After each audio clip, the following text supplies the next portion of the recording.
Welcome to TDS studios. Friends எல்லாம் சூப்பராக இருப்பீங்கன்னு நினைக்கிறேன். இன்றைக்கி ஒரு இன்டர்வியூ, அதாவது வேலைக்கான நேர்காணல், அதில் என்ன நடக்குதுங்கிறத பார்க்க போகிறோம். சரிங்களா? ஒரு பெரிய கம்பெனி அதில் ஒரு வேலைக்காக ஒரு நபரை செலக்ட் பண்ணுறதுக்காக ஒரு விண்ணப்பதாரரை இன்டர்வியூ பண்ணுறாங்க. அதாவது நேர்காணல், கேள்வி கேட்டு பதில் சொல்கிறது, உங்களுக்கு தெரிந்த விஷயம். அப்போது அவர் படிப்பில் சில கேள்விகளை கேட்குறாங்க. அவரால் சரியாக பதில் சொல்ல முடியல.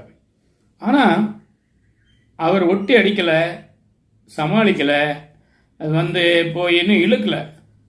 சாரி சார், எனக்கு தெரியாது அப்படின்னு தெளிவாக பதில் சொல்லிடுறார். இப்படியே அந்த இன்டர்வியூ முடியுது. எல்லாரையும் இன்டர்வியூ பண்ணியாச்சு. மொத்தம் 4 பேர் எடுக்கணும். ஒரு 4 பேரை ஒதுக்கி வச்சுட்டு மீதி இருக்கிற 4-5 பேரை உங்களுக்கெல்லாம் வேலை இல்லை, நீங்கள் போகலாம் அப்படின்னு சொல்லி அனுப்பிச்சிட்றாங்க. அதுக்கு முன்னாடி என்ன சொல்கிறாங்கன்னா, அக்கௌண்ட் செக்ஷனில் போய் உங்களுடைய டிஏடிஏ அப்படின்னு சொல்லக்கூடிய அந்த போக்குவரத்து செலவு வாங்கிட்டு போங்க அப்படிங்கிறாங்க. ரெண்டு போகிறாங்க. ஒரு 75 ரூபா கொடுக்குறாங்க. உங்கள் ஊருக்கு போகிறதுக்கு 75 ரூபா பணம் தரோம் அப்படின்னு சொல்லி கையில் கொடுக்குறாங்க. எல்லோரும் போயிட்டாங்க. ஒரே ஒரு பையன் மட்டும் நிற்கிறார் வெளியில். அந்த இன்டர்வியூக்கு வேலை கிடைக்காத ஒரு ஆள் மட்டும் வெளியில், கம்பெனிக்கு வெளியில் அந்த ரிசப்ஷன் கிட்ட நிற்கிறார். கொஞ்ச நேரம் ஆச்சு.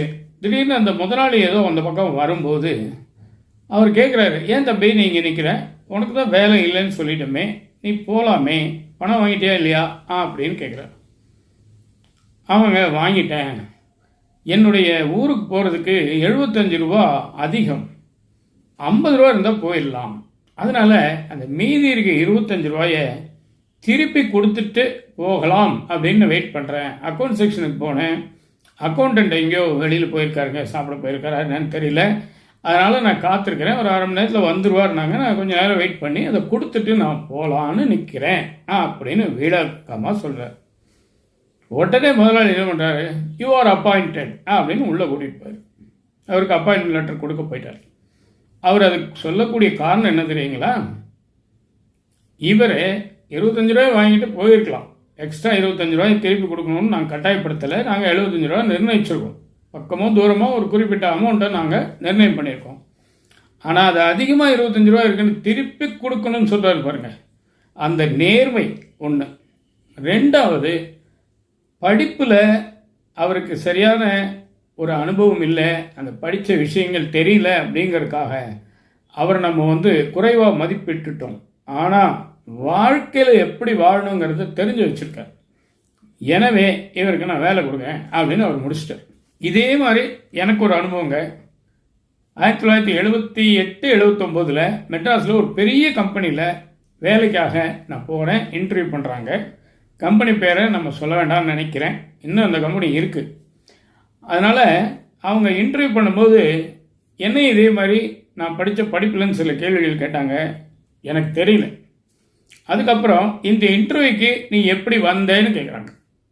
அப்படின்னா இந்த இன்டர்வியூ யார் மூலமாக உங்களுக்கு ஏற்பாடு பண்ணது, எப்படி நீங்கள் இங்கே வந்தீங்க அப்படிங்கிற அர்த்தம் நான் பண்ணிக்கிட்டேன். அவங்க என்ன அர்த்தத்தில் கேட்டாங்கன்னு எனக்கு தெரியாது. நான் தெளிவாக சொல்லிட்டேன். எங்கள் அப்பாவோட ஃப்ரெண்டு, அவரோட அண்ணன், அவர் டெல்லியில் இருக்கார், அவர் பார்லிமெண்ட்டில் ஒர்க் பண்ணுறாரு, பெரிய போஸ்டில் இருக்கார், அவர் மூலமாக நான் இங்கே வந்தேன் அப்படிங்கிறத நான் தெளிவாக சொல்லிட்டேன். எனக்கும் வேலை கிடைக்கவில்லை. முதல் கேஸில் பாருங்கள், உண்மையை சொல்லி அந்த பணத்தை வேண்டான்னு சொன்ன நேர்மையான பையனுக்கு வேலை கிடைச்சிது. அதே உண்மையை நேர்மையான முறையில் உள்ளது உள்ளபடி உரைத்த எனக்கு வேலை கிடைக்கலை. ஆனால் எங்கள் அப்பா என்ன பண்ணுறாருன்னா, அது என்னன்னு தெரிஞ்சுக்கணும், ஏன் இவனுக்கு வேலை கொடுக்கல அப்படிங்கிறதுக்காக இவர் எப்படியோ பின்னாடி தொடர்ந்து போய் அந்த பர்சனல் மேனேஜர்கிட்ட போய் பேசுகிறார். இந்த மாதிரி எங்கள் பையன் இன்டர்வியூ வந்தான், இப்படி கேட்டிங்களா, இப்படி சொன்னானா அப்படின்னு சொல்லிட்டு. அப்போ அவர் சொன்னாரா, ரொம்ப பிளைனாக பேசுகிறான் உங்கள் பையன், நேர்மையாக இருக்கான், அது சில சமயங்களில் நல்லது இல்லைங்க, ஆபத்துங்க, கம்பெனியில் சில விஷயங்கள்லாம் வெளியில் சொல்லக்கூடாதுன்னு இருக்கும், அதுக்கு இவன் சரிப்பட்டு வர மாட்டாங்கிற மாதிரி சொன்னார். நேர்மையாக இருந்ததுக்கு இதுதான் பரிசு. பார்த்தீங்களா? அப்போது ஒரே நேர்மை ஒரு இடத்துல வேலை வாங்கி கொடுக்குது, இன்னொரு இடத்துல வேலை வாங்கி கொடுக்கல. காரணம், அந்த 2 விதமான முதலாளிகள் அல்லது பர்சனல் மேனேஜர்கள் 2 விதமாக சிந்திக்கிறாங்க. அதனால் இன்டர்வியூக்கு போய் நேர்மையாக சொன்னால் வேலை கிடைக்குது கிடைக்கலைங்கிற நடுவில் குழப்பத்தை உண்டாக்காம, கிடைச்சாலும் கிடைக்காட்டாலும் நான் நேர்மையாக தான் இருப்பேன், நேர்மையாக தான் பதில் சொல்லுவேன் அப்படின்னு நீங்கள் ஒரு முடிவோடு போங்க. நிச்சயமாக உங்களுக்கு அந்த நேர்மைக்கு உண்டான வெற்றி இன்னைக்கு இல்லை, நாளைக்கு இல்லை, என்னைக்காவது ஒரு நாள் கிடைச்சே தீரும். இதாங்க எனக்கு விஷயம். இந்த விஷயம் நிச்சயமாக உங்களுக்கு பிடிச்சிருக்கும்னு நம்புகிறேன். உங்கள் கருத்துக்களை எதிர்பார்க்குறேன். மீண்டும் அடுத்த எபிசோடில் சந்திப்போமா? அதுவரை உங்களிடம் இந்த விடைபெறுவது உங்களால் டி சண்முக சுந்தரம், போத்தனூர், கோயம்புத்தூர். நன்றி, வணக்கம்.